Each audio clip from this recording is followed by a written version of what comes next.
Hello and welcome to today's episode of Hey Fee.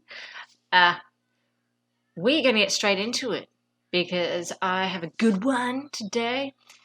The question is, how do I get my son included in class? Yep, it's still happening. Why are kids not getting included in class? Because they're so disruptive. I get it, because teachers have 30 children and all of them have different ways of learning and they can't just focus on ours. I get it. I feel sorry for teachers. I give our teachers wine every year because they need booze to just function, I reckon. Well, that's my theory. I don't know if that's true or not, but they give it to them. Okay, so I'm going to start by defining inclusion. Oxford Dictionary. The action or state of inclusion or being included within a group or structure. So, when you walk into a classroom and all the kids are in one area on a mat and there's another kid on a beanbag in the back, is that inclusion? Let's see what Mental Health America says is inclusion. Take a look. Oh, everyone together. So I did not see people getting included in my son's other school. Any kid that had any quirks or walked around the school or in the hallway at a desk, they were not included.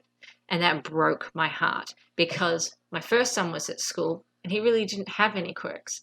But my second child has severe autism and I was like, how am I meant to give him to this school if he's not going to be in class?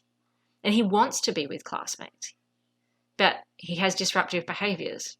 Not his fault. He has autism and we're working on those behaviors. So I'm going to give you my 5 tips on how to try and get your kid included in school. And I wish someone had told me this before. Okay. Number 1, set up a meeting with your principal, teacher, resource teacher, and if you have one, a behavioral consultant or interventionist who's worked with your kid before. Set up a meeting, sit down with these people. If you don't feel comfortable leading a meeting, which I don't, pretend. Like, act. Like, go in like, I am a CEO. I've got this all under control. Because if you don't, they're not going to listen. So try your best. Pretend to be the most confident person, even if you aren't. Because I had to do this when I was at my lowest point. I had a brand new baby. I had a child that was severely on the spectrum. And I was trying to get my kid help in school. So I would sit in the car and bawl my eyes out. Yeah, true story. Ask my wife. Okay, number 2. Parents are teachers' biggest ally. You guys may not know this, but you are. Give them all the assessments and reports. So at this meeting, bring a copy, if they haven't had it already. Assessments, reports, everything that they need to know in detail. So they can take that and read it, and they better read it. And if they don't read it, you can tell. Okay. 3, make a list of your child's strengths. Strengths. They all have them. Every child has strengths. Every child. Even if they're severely disabled, they have strengths. So, get a list of their strengths. Be it they're extremely loving towards other children. They like math, they like science, they like art, they like singing, they like music, they like tapping a beat. What are their strengths? Strengths. Do they like cooking? Like, what do they do at home? Might not relate to school, but what are their strengths? Okay. Where are we up to? Number 4. Okay, I can count. Explain how your child learns, because all kids learn differently. Are they tactile? Do they have to learn by touching things? Do they need visuals to learn? Do they need to have a calm moment before they learn?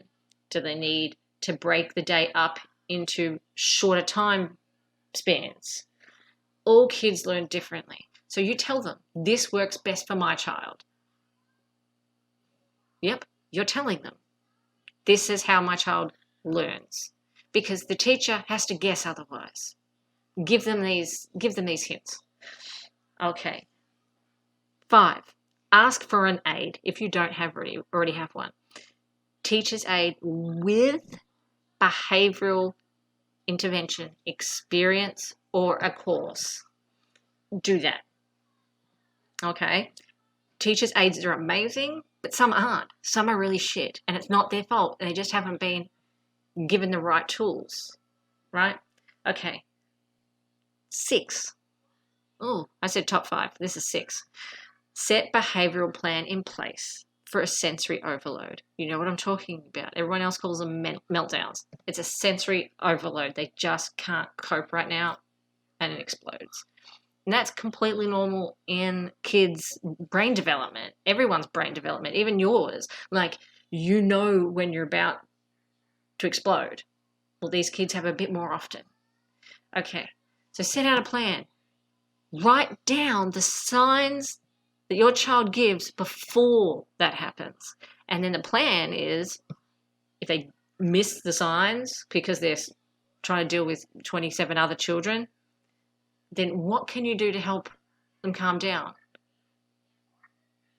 Like, do they need to draw? Do they need to listen to music? Do they need to go in the same room, not leave the room, in the same room, a beanbag? Do they need to go sit? Like, what do they need to do? If they jump at other things and need to scream, then yeah, they need to leave the room with a teacher and calm down. But what do they need to do to calm down? So I know the kid that likes to draw when he's got anxiety. So he has a little drawing thing that he pulls out from his desk and starts drawing. And the teacher knows when he's drawing that he's stressed. Okay, so this is cool. Now, all of this can be on a one page, not multiple, because you know they're going to look at this and go, I'm not going to read all this. One page cheat sheet of your kid. What are their quirks? What are their strengths? How do they calm down? What are the signs they're about to explode? Put it all on a cheat sheet. Give it to them. See how it goes. See if you're all on that same page. If your school does not believe that they can do this, change schools. Yeah, sure, the kid might have 1 or 2 friends, but guess what? They're going to make new friends. Kids are amazing at making new friends. That's what they do. Do you want them to stay where they're not wanted, included, and educated? Or do you want to try again and see if someone else will listen to you?